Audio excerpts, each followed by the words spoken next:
ইউটিউবটা আমার কাছে আমার যেরকম তোজো এইটাই বলতে পারি যে দেখো না ভিডিও, আমি তো জোর করে কাউকে বলতে পারি না, বলো যে না। Good morning, welcome back to my channel. আশা করি তোমরা সবাই খুব ভালো আছো, আমরাও ভালো আছি। আজ হচ্ছে শুক্রবার আর এখন সবে মাত্র পুজোটা কমপ্লিট করলাম। কমপ্লিট করে তুলসী গাছে জল টল দিয়ে এবারে ব্রেকফাস্টে যাব। আর আমার এই ব্লগটার শেষে কিছু কথা তোমাদের সাথে আমি শেয়ার করব, তাই অবশ্যই আজকে একটা রিকোয়েস্ট করব, একটা অনুরোধ করব তোমাদের সাথে যে আজকে ব্লগটা স্কিপ না করে অবশ্যই ব্লগটা কিন্তু দেখো। তোমাদেরকে একটা জিনিস দেখাচ্ছি, দেখো আমার ক্যাবিনেটটা মিশো থেকে। এই যে অর্গানাইজার গুলো এইগুলো আমি কিনেছিলাম, বিশ্বাস করো এত মানে ভালো হয়েছে। এই যে জামা কাপড় নিতে গেলে জামা কাপড় যে পুরো ঘেটে যায় সেটা না, বিশ্বাস করো আর ঘাঁটছে না। প্রত্যেকটা অর্গানাইজারে আলাদা আলাদা করে তার আলাদা আলাদা করে কালার ম্যাচিং করে করে আমি জামা কাপড় রেখেছি। এবার যখন যেটা ধরো আমার প্রয়োজন পড়ার, তো আমি সেটা ধরো এই পাশ থেকে এরকম করে বার করে নিচ্ছি, তারপরে আবার সেটা সেই জায়গাতে আবার রেখে দিচ্ছি। তোমার এটা খুব হেল্পফুল হয়েছে মিশোর এই জিনিসগুলো। আমার মতন তোমরা কে কে আছো যে নেই কাজ তো খইবাজ, মানে যখনই একা বসে থাকবো চুপচাপ করে, তখনই আমার মনে হয় কি বলতো, ওই অ্যামাজন বলো, ফ্লিপকার্ট বলো, মিশো বলো, খালি বসে বসে না ওই কন্টিনিউ কি আছে কি নতুন পাচ্ছি এইগুলো দেখতে থাকি। কি একটা নেশায় পরিণত হয়ে গেছে। আর এই কালকে অ্যামাজন থেকে এই পার্সেলটা এসেছে, তো পার্সেলটা আমি আনবক্সিং করিনি, এটা আমি তোমাদের সামনেই আনবক্সিং করব। আমি একটা অ্যামাজন থেকে শাড়ি অর্ডার করেছিলাম। তো সাধারণত আমি যতবারই শাড়িটা অর্ডার করেছি মিশো বলো অ্যামাজন বলো, সবসময় কিন্তু ভুল জিনিসটাই, মানে খারাপ জিনিসটাই এসেছে, বা বাজে দেখতে এসেছে, যেরকম দেখতে ছবিতে রয়েছে সেরকম আসেনি আর কি। কিন্তু আজকে জানি না এটা কি এসেছে, তো চলো তোমাদেরকে দেখাই জিনিসটা কি। তো প্রথমে আগে দেখি যে আমি কোন শাড়িটা অর্ডার করেছি। এই দেখো, এই কটন শাড়িটা আমি অ্যামাজন থেকে অর্ডার করেছি। তো এবার দেখি, তোমাদেরকে সাক্ষী রেখেই আমি দেখি যে জিনিসটা কি এসেছে। তো আগের দিন দেখলে তো তেঁতুলের পরিবর্তে তেঁতুল গাছ এসে গেছে, আজকে শাড়ির পরিবর্তে শাড়ির মিল না চলে আসে। শাড়ির বক্সটা চলো এবারে আনবক্সিং করা যাক। আর আমি লাইট না জ্বালিয়েই কিন্তু ভিডিও করছি, ভিডিওটা হয়তো অন্ধকার অন্ধকার আসবে। তো চলো এবার আনবক্সিং করা যাক। খোলার সময় না এই যে খোলার সময় আমার মনে হয় কি বলতো, ছিঁড়ে ছিঁড়ে খুলে নিই, মানে প্যাকেটটা যে ভালো করে প্রপার ওয়েতে কাঁচি দিয়ে খুলবো সেই ধৈর্য থাকে না। দেখা যাক এই যে প্যাকেটটা।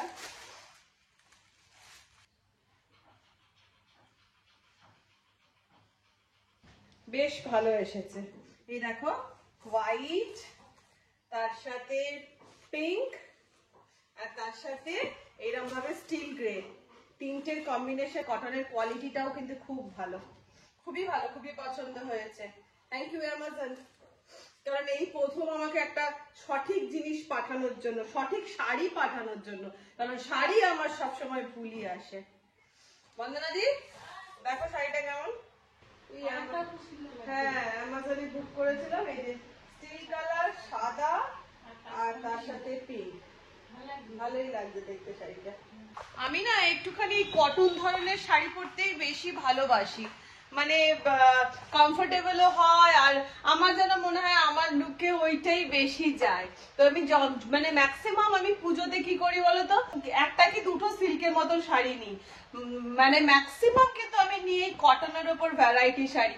কেন দেখবে রেগুলার ওয়্যার বলতে তুমি ধরো কোথাও একটু যাচ্ছ কোনো টুকটাক অনুষ্ঠান বাড়ি বলো বা শপিং এ বলো, আর আমি শাড়ি পরতে প্রচন্ড ভালোবাসি, তখন কি হয় বলতো এই কটনের শাড়িগুলোই কিন্তু কাজে লাগে। আর দেখবে প্রত্যেকটা মেয়েরই এই জিনিসটা হয় যে সিল্কের শাড়িগুলো যে আমরা কিনি, এবার দুর্গাপুজোর সময়তে পরার পরে এবারে ধরো কোনো বিয়ে বাড়িতে একবার সে জিনিসটা পরে নিলে তারপরে আর পরতে ইচ্ছা করে না। দেখবে আমার একদম পরতে ইচ্ছা করে না, মনে হয় কি বলতো এটা তো সবাই দেখে নিয়েছে, আবার ওইটা পরবো, বা মনে হয় যে ছবি যখন তুলবো তখন তো সেই ছবিটা একই আসবে, এই জন্য পরতে ইচ্ছা করে। এই জন্য আমি দামি শাড়ি কিনতেই আমার ইচ্ছে করে না, যে কিনবো তারপর তো দুদিন পরে আর পরতে ভালো লাগবে না। তোমাদের কার কার এরকম আমার মতো মনে হয় আমাকে কিন্তু কমেন্ট করে একদম জানিও। তো বন্ধু যাই হোক, অনেক বকবক হলো, এবার ঢুকে পড়েছি রান্নাঘরে। আর আজকে আমি এই করব, এই যে ছোট ছোট দিশি ট্যাংরা নিয়ে এসেছিল, এই দিশি ট্যাংরার একটা রেসিপি তোমাদের সাথে শেয়ার করব। আমি প্রথমে মাছগুলোতে নুন হলুদ মাখিয়ে নিয়েছিলাম। এবারে কড়া বসিয়ে মাছগুলোকে আমি একে একে ভেজে নেব। ট্যাংরা মাছ তো খুব বেশি কড়া করে ভাজতে হয় না, জাস্ট হালকা করে এপিট ওপিট করে আমি মাছগুলোকে ভেজে নিচ্ছি।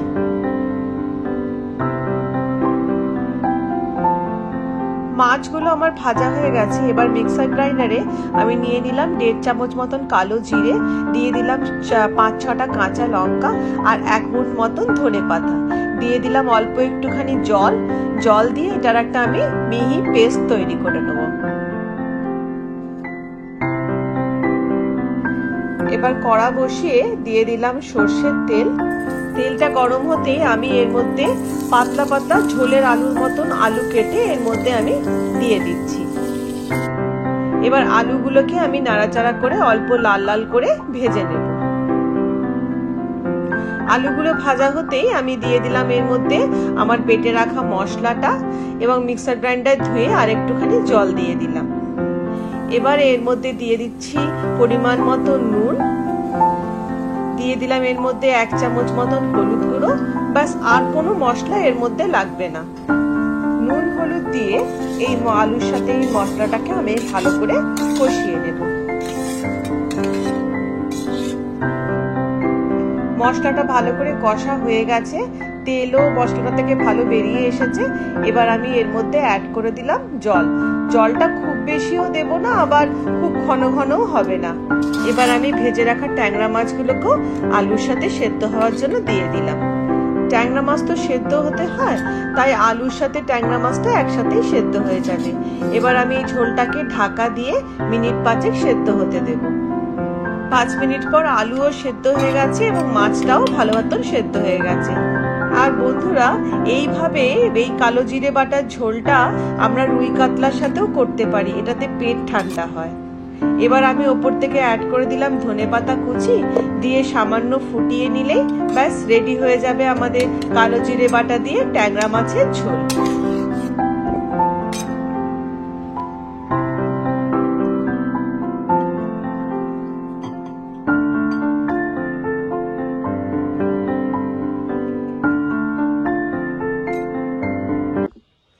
রান্নাবান্না কমপ্লিট করে বসে পড়েছি।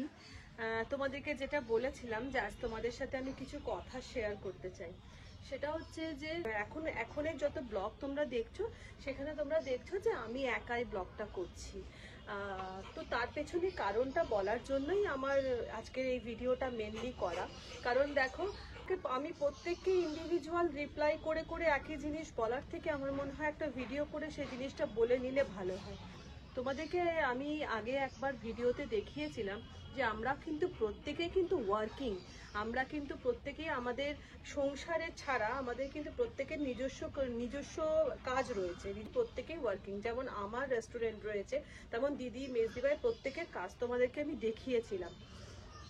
তো যতদিন মা ছিল ততদিন কি হয়েছিল, আমাদেরকে কাজের সাথে সংসারটাকে মানে কি বলতো, আগে আমাদের ঘরের সমস্ত কাজটাকে আমরা কমপ্লিট করতাম, তারপরে আমাদের অবসর টাইমটুকু আমরা আমাদের যে যার নিজের প্রফেশনাল ক্ষেত্রে বা যে যার নিজের কাজের ক্ষেত্রে দিতাম, যেহেতু মাকে আমাদের পুরোপুরি দেখতে হতো।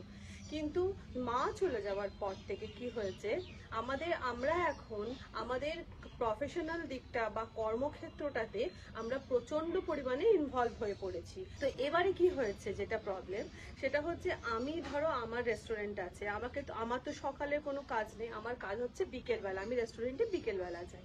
এবারে ব্লগটা আমার কাজ, ব্লগটা চ্যানেলটা যেহেতু আমি করেছি, ব্লগটা আমার কাজ।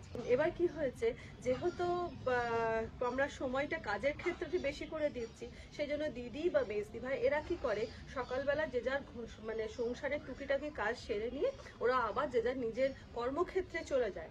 এবার সেখান থেকে যখন ওরা কর্মক্ষেত্রে কাজ করে যখন ওরা ঘরে আসে, তখন মোটামুটি প্রায় 3টে 4টে, যে কারণে কি হচ্ছে, টাইমিংটা আমার ম্যাচ করছে না।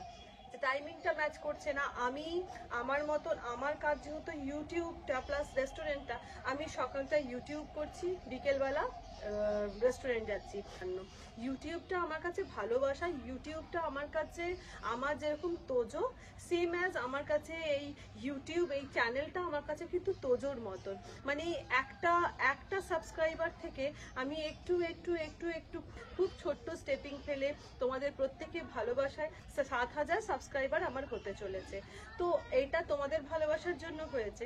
কিন্তু এখন তোমরা আমাকে প্রত্যেকে প্রশ্ন করছো যে ওদেরকে দেখতে পাচ্ছি না কেন, বা ওদেরকে না দেখালে তোমার ব্লগ আমার দেখতে ভালো লাগে না। তাদেরকে আমি বলবো, যাদের সবাইকে ছাড়া আমাকে শুধু দেখতে ভালো লাগছে না, বা আমার সিঙ্গেল ব্লগ যাদের দেখতে ভালো লাগছে, তাদেরকে আমি বলবো আমার কিছু করার নেই এখানে, আমার কিছু করার নেই। কারণ প্রত্যেকের একটা ব্যক্তিগত জীবন আছে, প্রত্যেকের কাজ রয়েছে। আমি বলতে পারি না যে তোমরা তোমাদের কর্মক্ষেত্র না গিয়ে আমার সাথে ইউটিউব করো, এটা তো আমি বলতে পারি না, এটা বলাটা অন্যায় হবে। সেই জন্য যে যার নিজের কর্মকে যেরকম ভালোবেসে সম্মান দিয়ে যে যার নিজের কর্মক্ষেত্রে যে যার মতন যাচ্ছে, সেম অ্যাজ এটা আমার কর্মক্ষেত্র, সেজন্য এটা আমাকে আমার মতন করে করতে হবে। আর যাদের আমাকে দেখতে ভালো লাগছে, আমার নতুন নতুন রেসিপি তোমাদের ভালো লাগছে, তাদেরকে আমি বলবো আমার তরফ থেকে আমি অনেক অনেক অনেক থ্যাঙ্কস জানাচ্ছি। আর যাদের ভালো লাগছে না আমাকে শুধু দেখতে বা আমার রেসিপি দেখতে, তাদেরকে এটাই বলতে পারি যে কি করব বলো, আমার তো কিছু করার নেই। এটাই বলতে পারি যে দেখো না ভিডিও, এর বেশি তো আমি কিছু বলতে পারি না। ইন্ডিভিজুয়ালি রিপ্লাই দেওয়ার থেকে আমি মনে করলাম একটা ভিডিও করে রিপ্লাই দেওয়াটা মনে হয় বেটার হবে, সেই জন্য তোমাদেরকে আমি ভিডিও করেই আমি রিপ্লাইটা দিচ্ছি। আশা করছি তোমরা আমার প্রবলেমটা বুঝতে পারবে। যাই হোক, এইটুকুই আমার বলার ছিল।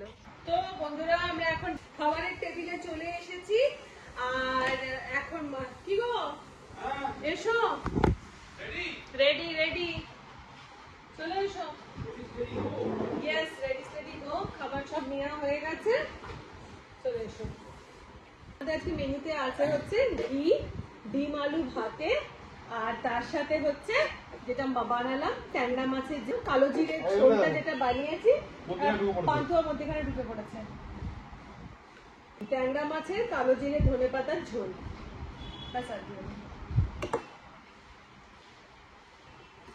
আর সত্যিকারের মধ্যে এই ঘি ভাত খেলে ডিম আলু ভাতে দিয়ে অমৃত অমৃত। কোন রান্না মুখে লাগবে না, চিংড়ি মাছগুলো দেখবে অন্য মাছটা দিচ্ছ পারে অমৃত বলে, অমৃত নয়, অমৃত নয়, অমৃত সিং অর্ডার মতো মনে হলো, অমৃত অমৃত।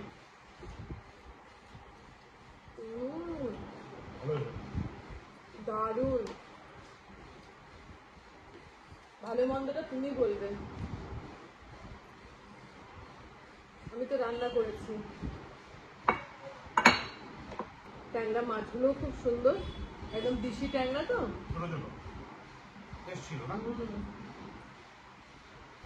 তোমাদেরকে বলবো অবশ্যই এইভাবে ট্যাংরা মাছটা ট্রাই করো।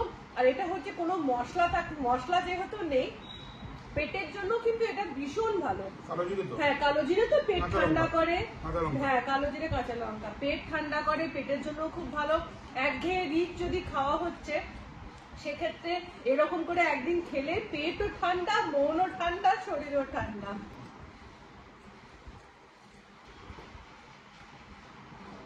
সত্যি বাড়ির খাবারের জবাব নেই। কেমন লাগছে? দারুণ দারুণ, বাগদুধ, বাগদুধ স্পেল বাউন্ড। তো তাহলে আজকের মতো ভিডিও করে শেষ করে দিচ্ছি। আবার তোমাদের সঙ্গে দেখা হচ্ছে পরের একটা ভিডিওতে, পরের আরো সুন্দর সুন্দর কিছু রেসিপি নিয়ে। তাহলে আজকের মতন টাটা।